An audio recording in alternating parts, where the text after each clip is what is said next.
Good evening, everybody. Good evening. Good evening. We're not in the morning hour, so I had to pull that track back. But good evening, everybody. You are listening to a evening episode, obviously Java After Dark.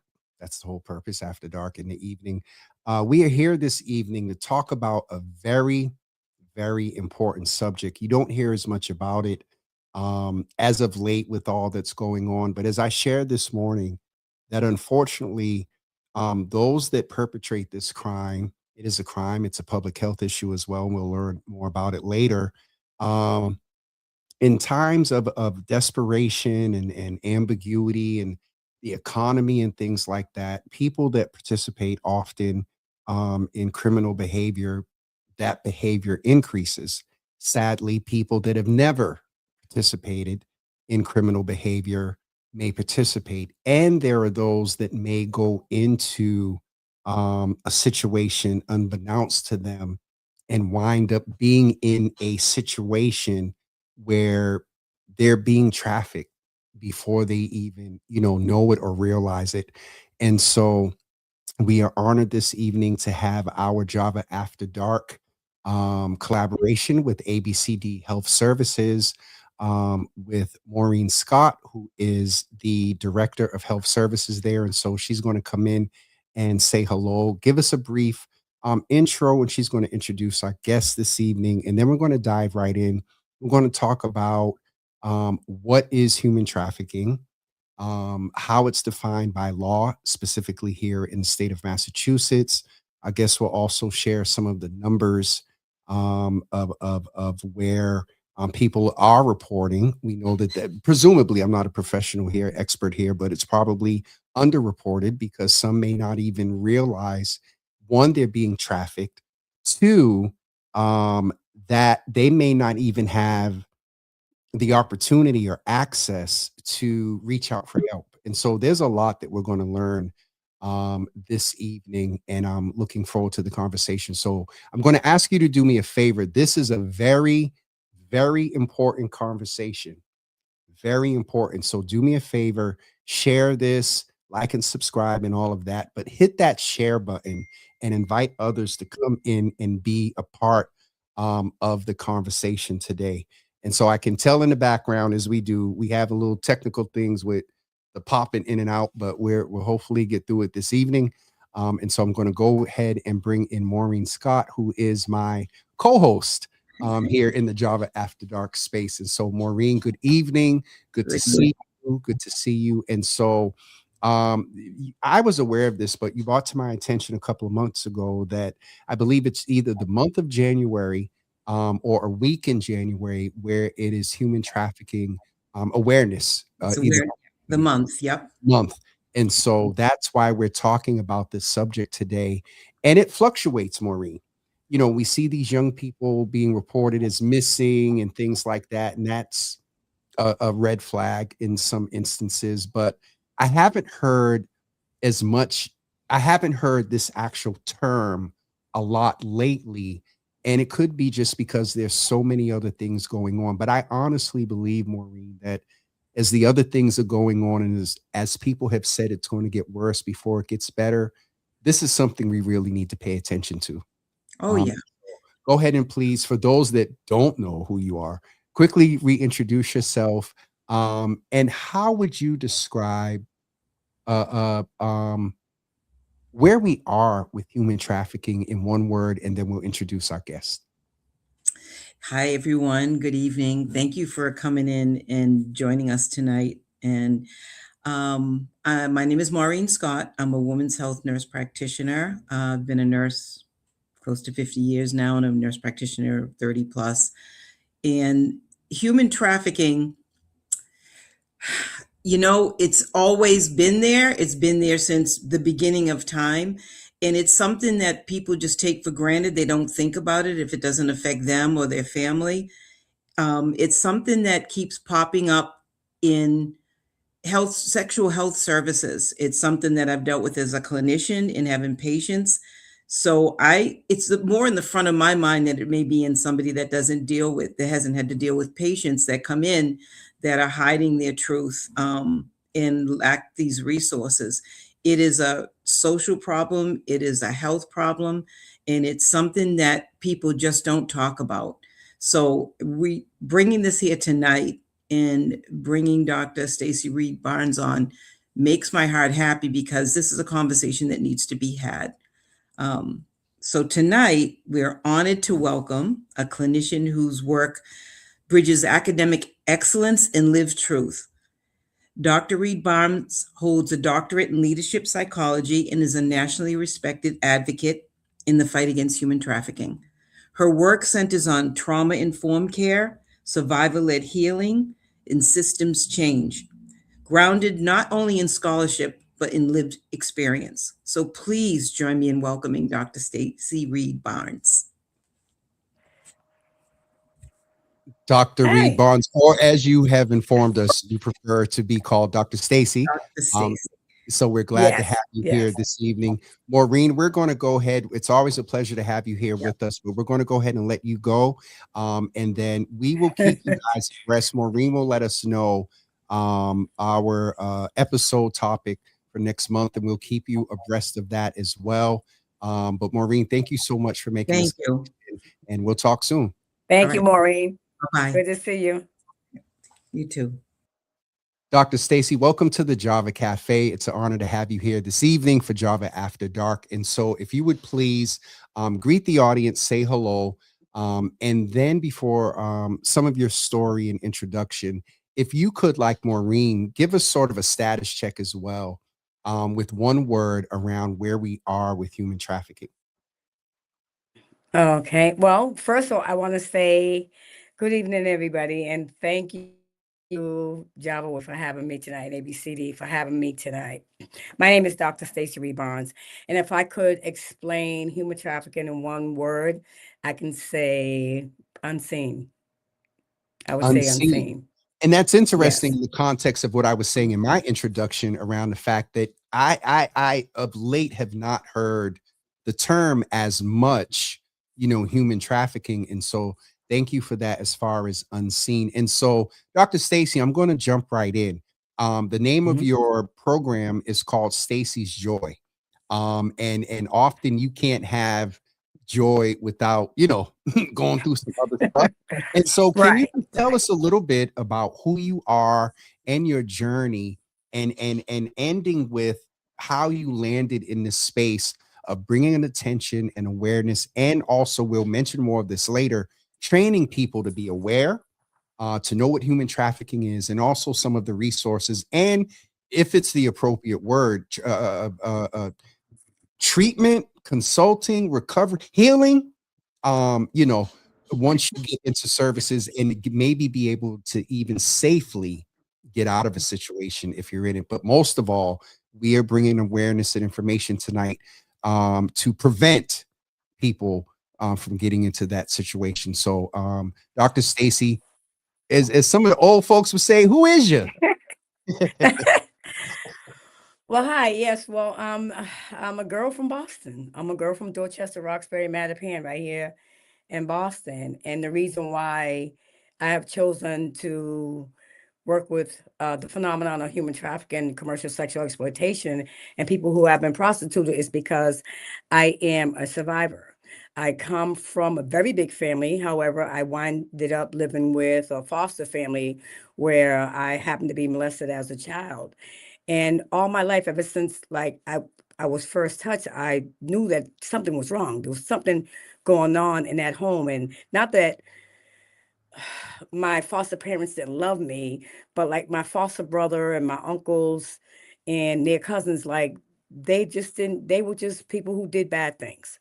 And so from that house, I wind up going to live with, back with my family, in which, everybody back in the day, if you're from the hood, there was a lot of challenges in my family. And I feel like they did the best they could with what they knew how. And as a result, I was a child who was, grew up in a place where being promiscuous, acting out, smoking weed, drinking, and all the things was socially acceptable. And so I fell right into, the norms of doing the things that they did in my neighborhood. And I wound up in high school and I started going out with this guy. And eventually one thing led to another, and I became trafficked up and down the East Coast of the United States. But most of my early years of being trafficked happened right here in Massachusetts, right downtown Boston, Chinatown, Park Square, the combat zone. And so I knew from the day that I got turned out that, that wasn't something that I wanted to do. That wasn't a way that I ever wanted to live my life. But once I got trapped off into that and got the stigma and the labels that come along with that lifestyle, I just ran with it, and I turned to drugs to suppress like exactly what I was dealing with. And I was like 14 years old when all that stuff happened. And so from the age of 14 to maybe up to 19, like my life was a complete shambles. And I always thought in the midst of my madness that if I could ever find a way out, then I would. I always wanted to do something different with my life. I never really enjoyed anything that happened, any of my experiences, but I had love mixed. I had love twisted with lust. And so I had a boyfriend that told me, that said to me, if you love me, you'll do anything I ask you to do. And he asked me to actually go downtown Boston and walk this combat zone and sell my body. And selling my body at 14, 15 years old, you really can't make an informed decision. You really don't have we don't like when how can I say this? Because it gets a little bit like underage children cannot make an informed consent to be bought and sold. And so when I'm down there at every instance from the time I got turned out, I was like, wow, there's got to be another life for me. There's got to be something better for me. And because of the stigma, because of the way I was put into jail right here in Boston, they were sending me downtown to they call it the stones or the bricks or whatever it was. It's right underneath Superior Court. Remember being locked up there like 14, 15, 16 years old. And I always thought and prayed in my heart, God, please, if you help me get out of this. But by that time, the drugs had taken over. And so by the time I got away from my abuser, like maybe 17, 18, I just, I lived to use and use live. So I just kept running because, and most of that was because I had already endured all the abuse. I normalized the abuse and I felt like, there's no hope for me. And so that was the way for a while in my life that I wanted to die, especially when you add drugs onto it. And so 16 years ago, I made a conscious decision to say, you know what, I'm tired. I don't want to live this life anymore. And so I exited the life, I got clean and sober, and I started working with people with substance use disorders.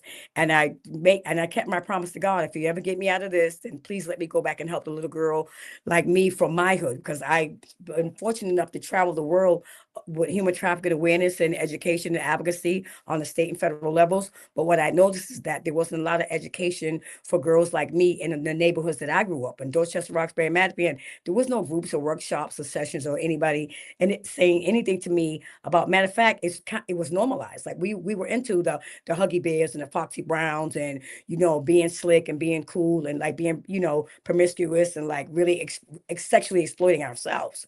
So, Let's to that but point about yeah, education, let's jump in and get ready right, to educate the people about, and thank you for sharing your story and yeah, being so transparent. I wanted to because Facebook tagged something, and I don't know if it's subject matter or bots or whatever, but I just wanted to make folks aware. We are discussing this evening a very sensitive subject that may include topics around sexual assault and sexual abuse, sexual activity.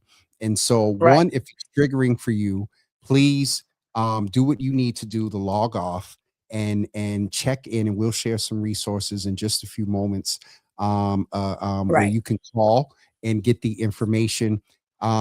And that I just wanted to put that disclaimer out there. And so, Stacey, let's go by the Massachusetts definition of human trafficking. What is that? So, in order to be seen as a person who's been trafficked, you have to have been forced, fraud. You have to experience force, fraud, or coercion, right? Okay, And say you that have to be slowly over the again. age of Say 18. that slowly again. You have to be. You have to be. See, you have to be a person who has experienced some kind of force, fraud, or coercion, right? And you have to be over the age of 18 because under the age of 18, you're automatically considered as a trafficking victim, right? But over the age of 18, you have to prove one of the three. And so for me, you don't just get out of the life, right? So by the time I turned 18, I was still being forced and coerced, into that way of life. And so, yes, in order to be like legally deemed as a person who's been trafficked, that's how they correlated. I mean, that's how it goes. But what I wanted So to really talk hold, about hold on tonight for 1 second. was the seriousness of.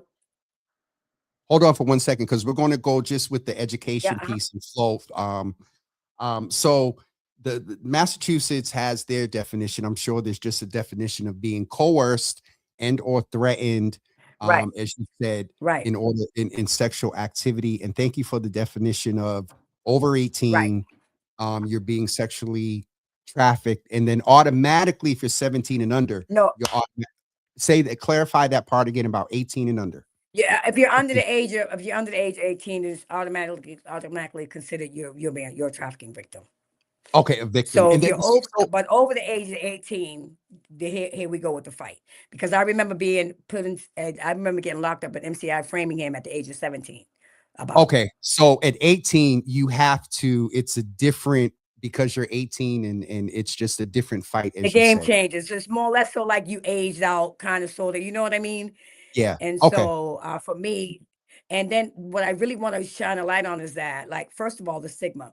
When you see people out there, being bought and sold, being prostituted, like the stigma is what keeps people stuck and full of Mhm. shame and guilt, and And a we're lot going of to people talk. don't correlate prostitution with being sexually trafficked. They feel like, oh, they want to do it, they just say that. But I beg to differ because I know what the trauma is. I know what the experiences are behind that.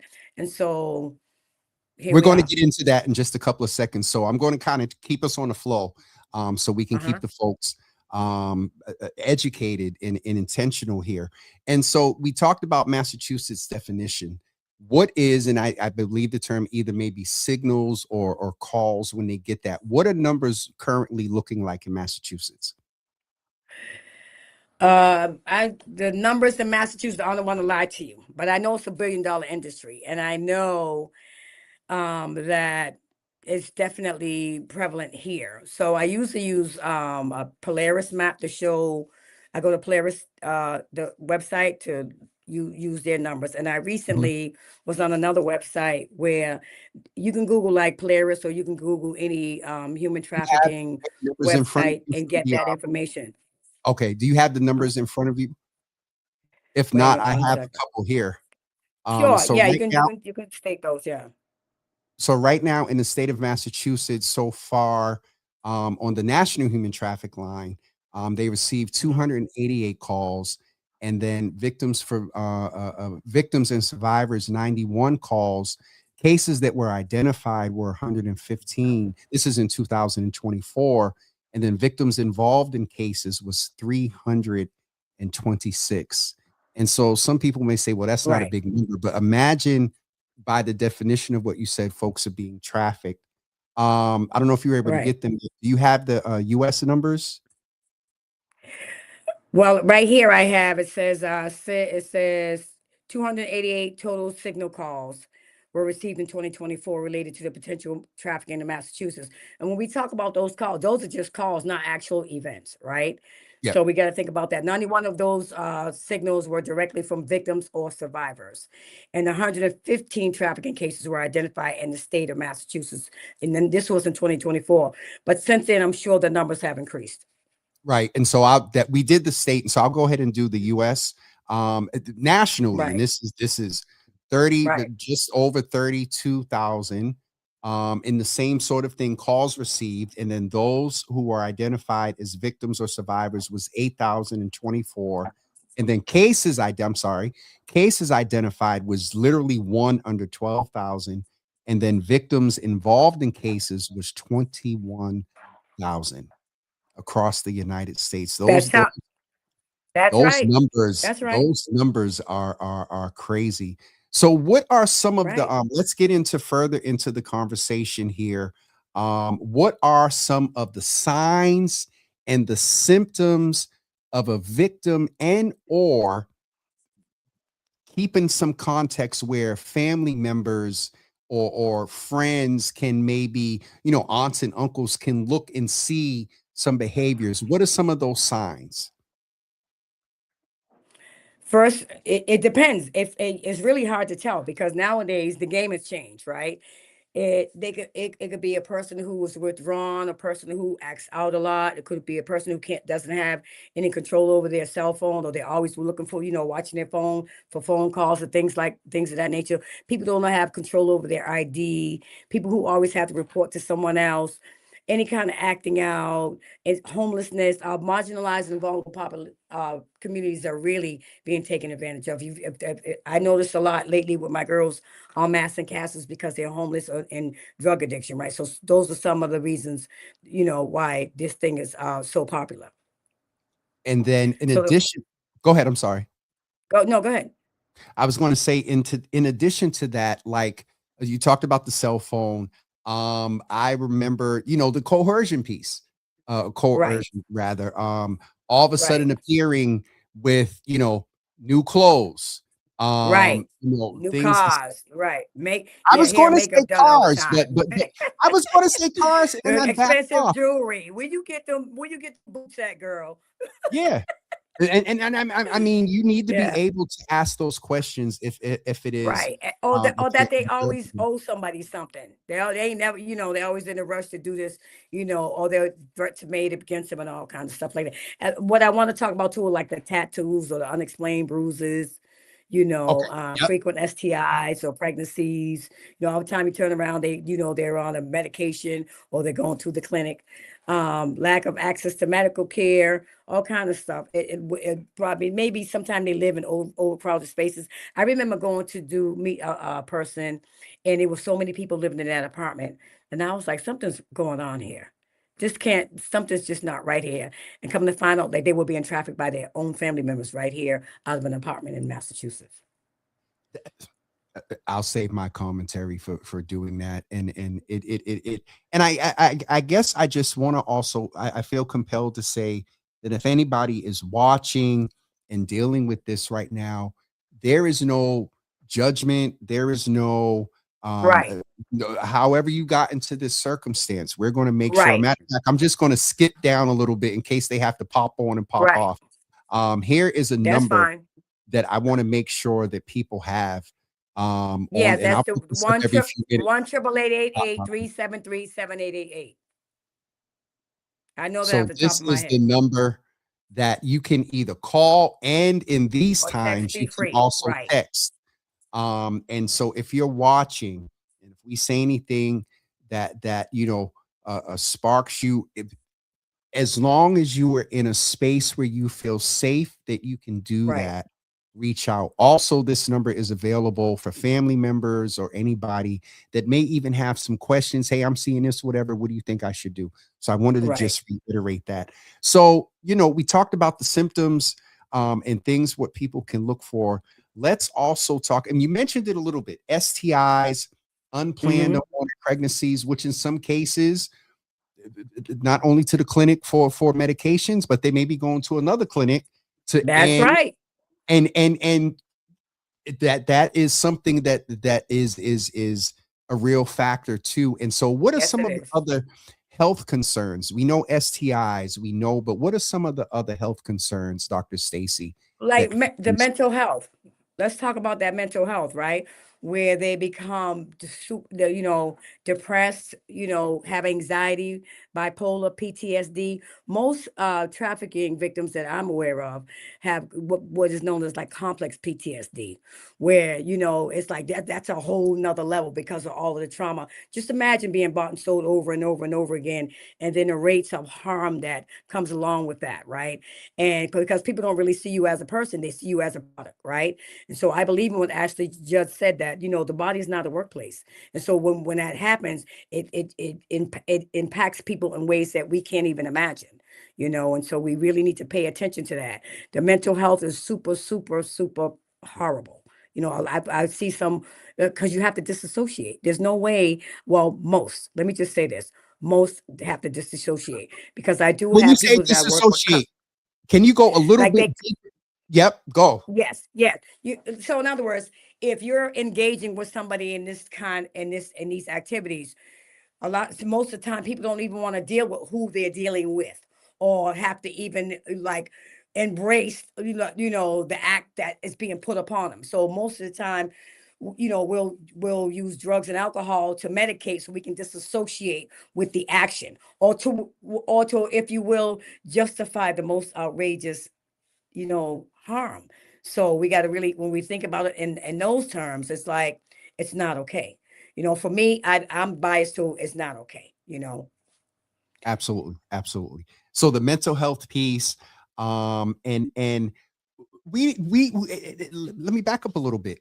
We haven't talked about the actual impact of the actual trafficking, the actual Right. being moved, and Right. I don't want to make Let's just be clear. You don't have to be moved all around to be trafficked, honey. I know the old laws say, oh, you got to cross the state lines to be trafficked. No, no, no, no, no, no. You can be trafficked right here in Massachusetts, right in your own town, right in your own house, period. So let's just kind of work on that narrative that trafficking, in order to be classified as a person who was trafficked, that you have to cross state lines, because that's not true. You can be trafficked right here, right now, wherever you're at right now. I met a young lady the other day who, she was 15, and she told me that her uncle has her coming by the house, and because she ran away from her parents, and then her uncle said she can stay with him on one condition. And I said, well, what's the condition? She said that she clean up the house butt naked, and that he lets his friends come around to look at her while she cleans the house butt naked. So that's sexually exploiting his niece, and that she's and afraid to tell her parents because they're even worse. and them nasty Negroes. Sorry, this is after dark. They ain't watching. Sorry, this is the opinion of James Jimmy Hills, not ABCD or Dr. Stacy.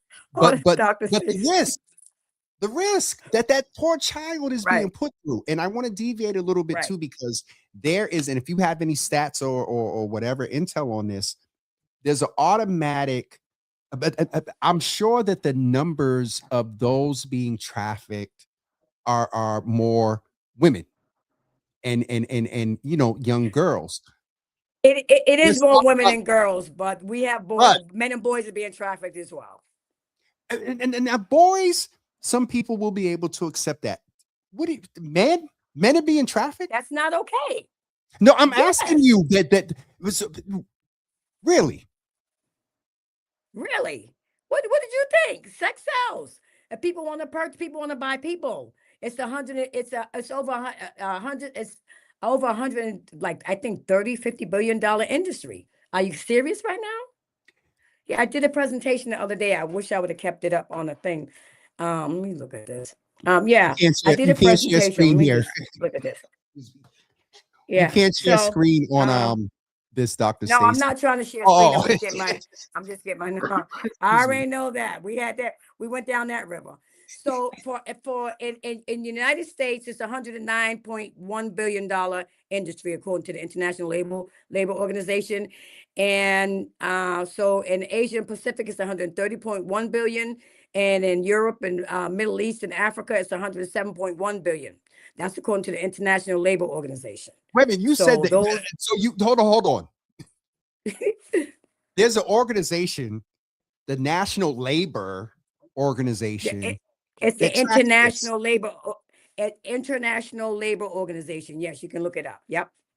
That is interesting. And And it so talks about human trafficking by the region. So it talks about Asia Pacific, Americas, and Europe, Middle East, and Africa. we just talked about a global status. Let's bring it home. And again, I want to reiterate the fact that I'm old school. And so I'm from a school of a Right, time where it had to be across state lines. When I used to work with DYS back in the right, day, um, let's right. bring it But not home. now. What is it? So No, let's not talk now. about what is the impact on our society? What is the impact on families? There's some presumptions of trauma and Of drama course, and of things like course, that. But of let's talk course. about some of the impact on. The, the impact. Now, I'm not going to say that families are not, empathetic or sympathetic to it. Um, but unfortunately, due to folks trying to normalize it, and due to social media and all the things like that, and due to denial. A lot of people in denial, right, about this thing happening, right? That it's overlooked a lot. It's overlooked, or it's sensationalized. It's glorified. Yeah, you're a bad bee, or you could do this, and you could do that, and you make big money, it's fast money, and people. I know I go to at-risk youth places, and they tell me, Miss Stacey, you just mad because you old and you fat, and you can't get money like we get money. So I don't argue with them. I say, okay, well, come and see me. Maybe 6 months, a year down the line, if things change, but at all costs, practice some kind of harm reduction. Make sure you use condoms. Make sure you go see a doctor. Make sure you try to keep a network of people who trust, who believe in you and want to help you no matter what, who are not judging you, who are, unconditional people that have unconditional love for you. Because most of the time when people get trafficked or exploited, they're gaslighted and they're brainwashed into this way. Like they really believe that this is the best way to live. Right. And so we can't really make choices for people. We're powerless over what people think and how they want to live and what they want to do, especially our youth. Unfortunately, our youth are like, they're so hard to get to because of the social media, because of peer pressure, because of all the ways that this thing is glorified. So, and then if you think about how human trafficking goes, if we keep going this way, the demand's going to keep going up. And when the demand goes up, they're going to keep coming getting us black and brown, right? Because those are the Let me people ask. who are Let me ask you, because when you said that things keep going this way, what do you mean? Because here's what I said this morning when I was if we keep introducing your show to you. normalizing and if we keep so here it is. If we keep normalizing and sensationalize the buying and selling of sex, it's only going to get worse. It's only Well, going to get worse in my book, because can I ask you one other worse perspective from your work and what you shared about your story with what's going on with the economy, with what's going on with the ooh, ambiguity. child. Oh my goodness. When you said so here's my thing. Those that participate in this, desperation, making money, just mean their own. And let's be fair, some of those that are doing this, yes, have Right. unaddressed sexual assault themselves. Let's just, you know, be a little bit Right. balanced for those that are trafficking Well, people. I'm definitely But not here to we'll, judge. Right. no, on both sides, thank you, victim and those that are doing it. But my concern is with what's going on, Dr. Stacey, the demand either Mm-hmm. from people that are stressed out and they look into, it's after dark, get a release quickly with no, whatever, to, you Say it know, again. what I mean is demand going to go up as far demand for people that are being trafficked. When you talked about the 1 point something $1 billion industry, Right. what was hitting me today was as poverty ensues more, as the economy gets Right. worse, as what's going on nationally trickles down and impacts society and families locally. I wondered earlier when you said that demand was going to go up and whatnot. I wonder Yeah. if, because of what's going on, the impact of crime, is Right. human trafficking going to go up too, either by demand of Of people course. or people's desperation and doing what they got to Right. do to. Are Right. we at risk? Human, right. Sex trafficking and labor trafficking is going to be at an all new high. It's going to be at an all new high. So we got to do our best to like bring about awareness and do advocacy and make sure that we show up for legislation when those bills come down, and things like that to be able to vote. I advocate on the state and federal level. I don't just go to the state house here and vote and testify on bills and sit in on bills. I go to other states like Rhode Island and New Hampshire. I go to Washington, D.C. I'm not playing about it. I go to the Capitol and all the things because it's important that we advocate on a state and federal level for services and for people who've been trafficked and exploited. Because I just will never agree with people being bought and sold for the sexual gratification of another, because of the harms and because of my own lived experiences and because of the work that I do in hospitals and institutions. I work here at Pine Street and Men's Stabilization. So I talk to the men all the time about the demand. I talk about what that looks like and how it feels. And a lot of them have disclosed like how they've compromised themselves for drugs. So there's no judgment here. It's just awareness, safety, and like trying to help people find a different, because not better. I don't want nobody to think they're better, but a different quality of life. There's so many things in the world that we can do other than buying and selling sex, regardless of the economy. So if the economy's getting bad, we need to pull together, take care of each other, and offer somebody a sandwich without asking them to do something exploitive of themselves. You understand what I mean? So Yes, that's ma'am. my take. That's how I see it. Like, there's no, Absolutely.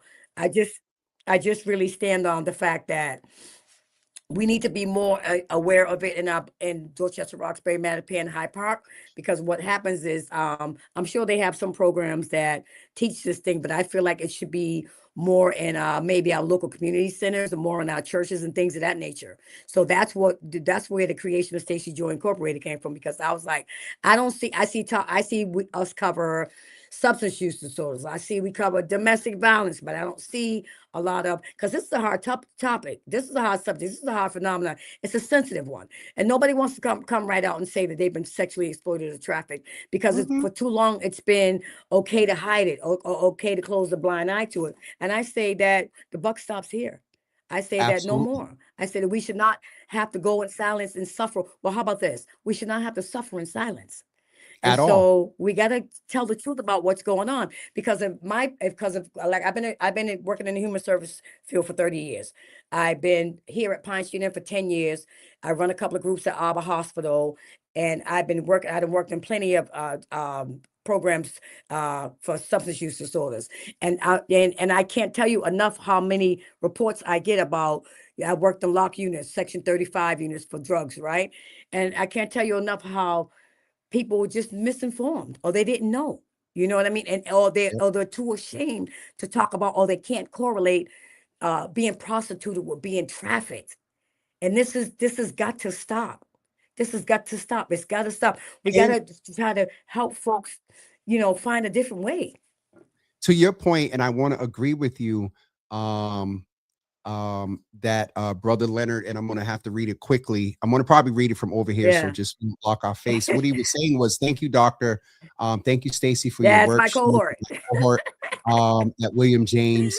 And but Right. how do we normalize human trafficking conversations in inner city, because it forces people uncomfortable truth about power, money, and thank you for your work. So absolutely. Right. You mentioned a few minutes ago, as we get ready to get into, some of the solutions, and we're Right. going to talk about some resources, one of which is a training that is coming up. We're going to share that information. What's going on at the state level? You Right. mentioned that, you advocate at that level. What are some of the things that are active right now? And also give us an update on what's going on nationally to combat this. So actively now, but I was part of the Emma Coalition, which is now, they have a new name. I don't want to missay it, so I can't. I don't want to lie. But we have a couple of coalitions and a couple of anti-human trafficking groups that are, we make sure we stay up in the state house to be privy with whatever bills that they're trying to pass in the state of Massachusetts. I think there was a bill recently, they was talking about just looking at what full decrim would look like. And What? so we're like, absolutely. We hope not. Just You looking at said what full what's full? decriminalization would look like in Oh, okay. Massachusetts, Yep. Yep. which I believe it would turn us into a red light district. And so I don't think so. And then when we think about the federal level, look, we ain't got all night for this one, but just look at what's going on with the Epstein files, right? You about to get us kicked off So of Facebook, first, Twitter, and everywhere. right. No, because we need you, because you need to listen to survivors. What it is, what to answer what Leonard said, we need to make it have a safe spaces where people can have these conversations openly. Because I remember going to, I got sick coming up on 16 years clean.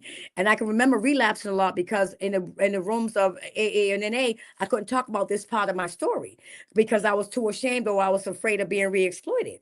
So we have to make sure that we have safe spaces and places in our communities to be able to have these conversations. And where not so much that people have to out themselves or call themselves survivors or victims, but to be able to openly have that conversation without being re-traumatized, re-exploited, solicited, and all the things. Be able to have. Why can't we talk about this openly? It's happening. Why is it preferred to be normalized and sensationalized when in fact it's a thing that's really the harm rates of human trafficking are astronomical? Matter of fact, let me shuffle through my stuff right here and tell you about the harm rates of this thing. And not trying to boogeyman or scare nobody out of this way of life, but it's just the truth. Because let me just say from my perspective, and I'm an OG. This happened to me some years ago, right? Like I stayed with a beat down. I stayed with a beat down. I stayed with trauma and drama and all that stuff. So the rates of harm to human trafficking, victim to human trafficking people. Let me just give you my little thing here. And while Stacy's doing Yeah, that, I'm yeah, going to put this yeah. link up while she's Right, looking it up. If you go to, we're going to talk about this as we get ready to wrap up in a few minutes, right, jwj.info/human trafficking. Go to that link and you're going to find out some information about a training coming up. But so what are the harm rate right. numbers? So it's the high rates of physical and sexual violence, right? So Yep. large global data indicate that about 54% of trafficked individuals report experiencing physical or sexual violence while being trafficked. 50% reported physical violence and 15% reported sexual violence in data in a data set of over 10,000 people. So some studies show that 70% to 100% of female survivors experience physical assault and 67% to 100% experience sex assault during trafficking. So these rates can vary by region, but those numbers are not cool, right? So and they also talk about severe psychological and mental health harm.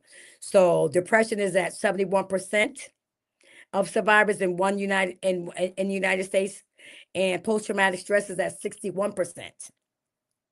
So let's just let that sink in, right? And when you think about complex trauma, like I spoke about earlier, for people who have been trafficked and exploited, those numbers are even higher. So, and then let me just say this because I need to say this: people who are exploited and trafficked the most are our Black and brown Hmm. population, our Yep. most vulnerable population. So we're the most marginalized and vulnerable in Dorchester, Roxbury, And the least. Mattapan. So I'm trying to be what you call that, the ambassador, if you will, to human Mhm. trafficking awareness. So I'm on my little soapbox going around doing my awareness presentation. But I do formal presentations with real information and facts. I'm also on the Human Trafficking Research Hub at William James College, where we're always doing research to make sure that we stay privy with what's going on with human trafficking awareness. Absolutely. Dr. Stacey, I really appreciate you being with us this evening. Your transparency, your skill set, you know, it the impact that you can have is much greater. Hate how often we get to spaces to where we're the experts in this space, but Right, you right, didn't have to make the decision, go get your doctorate and whatnot, and right, have right. so we appreciate Well, I that. did that Before we because let you, I want to be the hope for the little girl or the little boy like me, right? I want them to see that we are not our lived experiences. We are not what happened to us, and that healing and change is possible, and that their lives matter. Their lives absolutely. matter. So so you don't have to live into the stigma of once a hoe, always a hoe. You can't turn a hoe into a housewife and all that. Because I'm married. I was married. I'm a homeowner. I became a doctor. I'm just What's keeping it real people because have different those are beliefs. some of But the what's that script? Who was it in the Bible? Was it Ruth and not Ruth and Boaz? Who was the woman that and the anyway? She said, I was married. That you know what, Dr. Stacey, I ain't messing with you. Listen, we want to share some information where you can learn from yes, Dr. Stacey, nurse practitioner, or Maureen Scott will be there as well.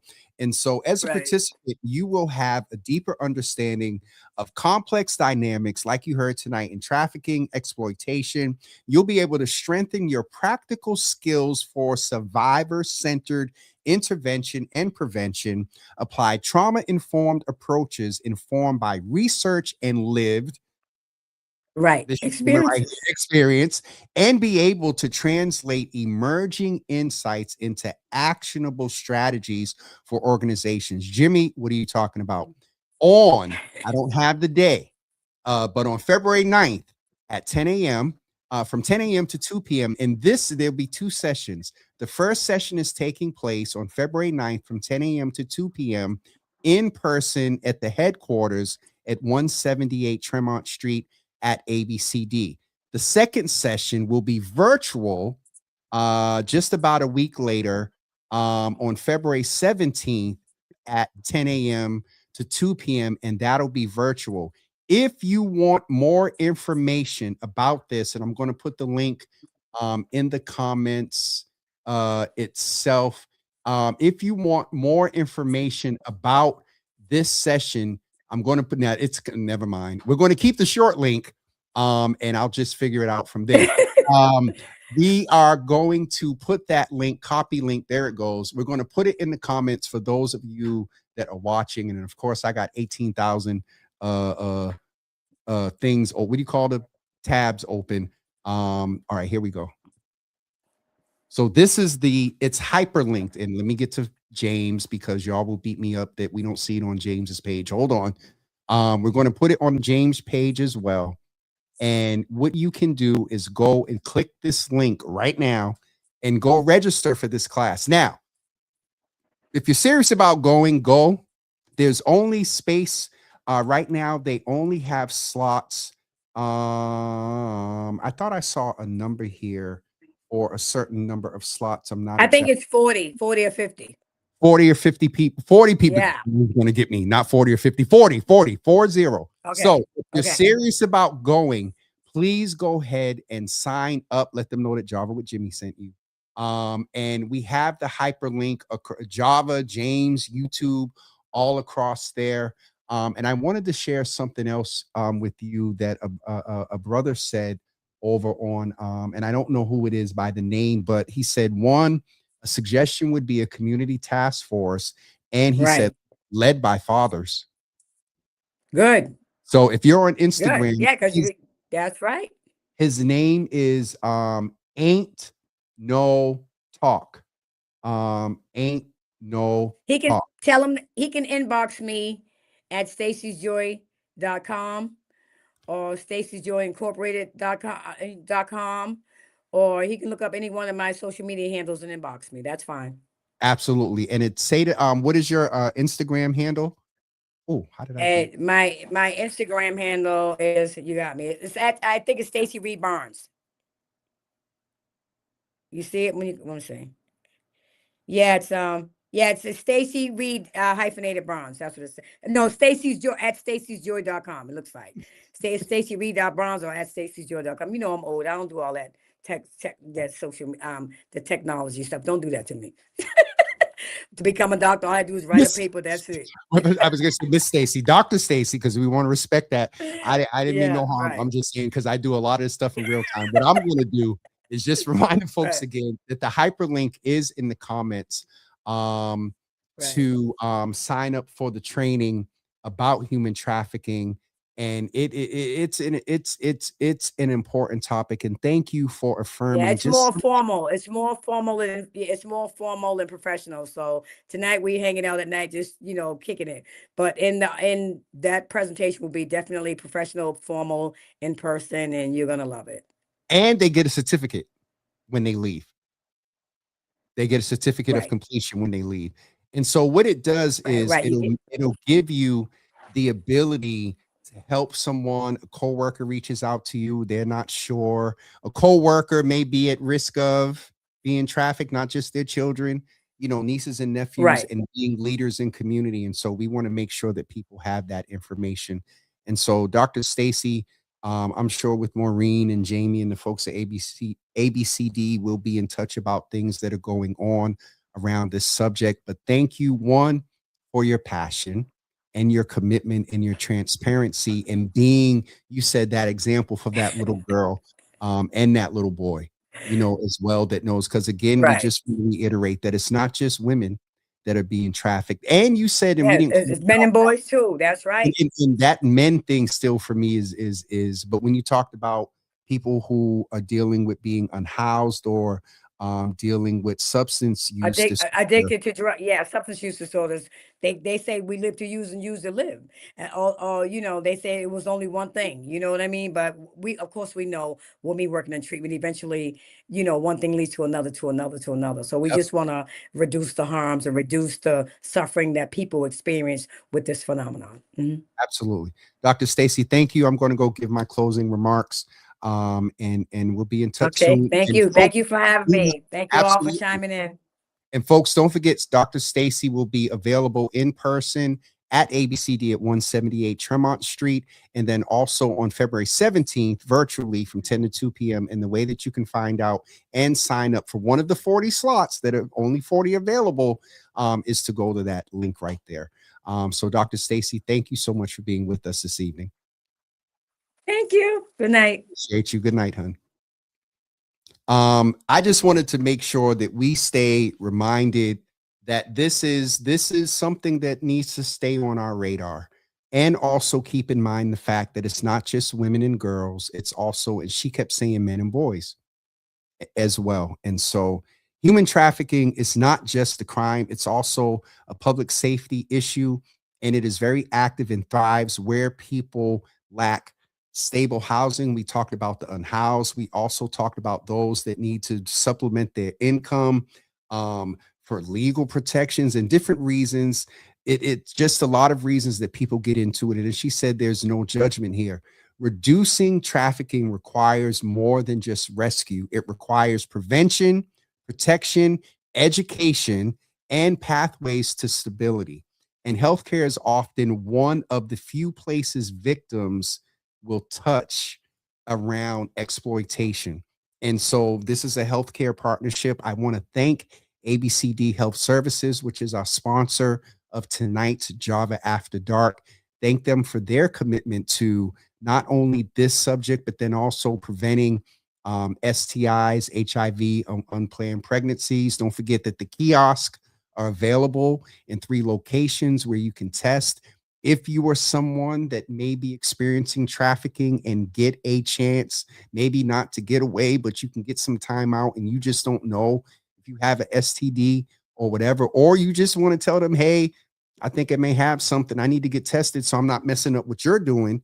You can go to one of these kiosks and it is confidential and you can get tested and there are resources there. And so it's at 110 Claiborne Street in Dorchester, 574, I believe, Parker Hill in the Fenway area, and then also 565 or 365 Warren Street at the Burns Building. The kiosk are there as well, and they will be there for the next few months, and maybe possibly, I'm not sure, I have to check with ABCD, maybe even longer. But we appreciate them making sure that this resource is available to community. So thank you for being with us this evening. This is a very important topic. Make sure that if there's someone that you think should watch it, that you send them the link. All right. Thank you very much, you all. And we will see you in the Java Cafe on, I think we'll be here Monday morning on the holiday. I'm not going to the sneaker ball, so I don't need to recoup Monday morning. So we'll be here Monday morning and we'll talk about I was thinking about reaching out to Coretta Scott King's cousin. That a few years ago there was some, social media exchange, but we've met and we've talked, and cool brother. So I might reach out and see if they're available to come chat with us. And I'll also maybe share the interview that I did with Martin Luther King III. Ain't no talk at gmail.com. Dr. Stacey has already left, but I will make sure that she gets your email address. And I see the good Reverend Charmaine popped on from the Freedom House as well. Thank you to everybody that jumped on over on Instagram. And we will see you Monday morning at 10 a.m. This is a collaboration with Health Services. For those of you that watch me for the past couple of days, my voice is getting back and better. There's a lot going on this weekend. It's a holiday weekend. One of the partners from ABCD and I can tell you that it is important. First of all, if you are having symptoms runny nose, coughing, sneezing, and feel sick, stay home. Don't go get other people sick. If you're getting over something and you're not sure, throw on a mask, even at the sneaker ball. Get you a little bedazzle and color and, I don't know, do something like that. This respiratory thing that's going on, let me tell you from firsthand experience, it's nothing to play with. The best thing that you can do is get your vaccinations. We talked about that. I think that was our last episode last month. Get your vaccinations. We learned from Maureen that there is a was it her or Dr. Rick? We learned from one of the providers that there's a vaccination for RSV. We know about the COVID shot. We know about the flu shot. And so I said, after what I went through this week, I'm going to shoot me up. I'm getting all the vaccinations because I ain't never going through this again. So with that being said, as much as we're celebratory this weekend in Black spaces and Black joy, please be safe and healthy. And again, we'll see you on Monday morning at 10 a.m. Have a great weekend, everybody.